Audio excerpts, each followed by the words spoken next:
چوب درخت بکن و برای مردم دمنوش درست کن حوصله‌شون سر نره.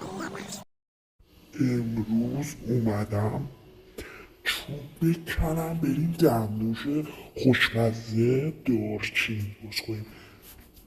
اولا اینجا دم در توالت نیستا، این موقعی هم که پلیسا رو میبینید و قرار واسه قسمت بعد بکشیم.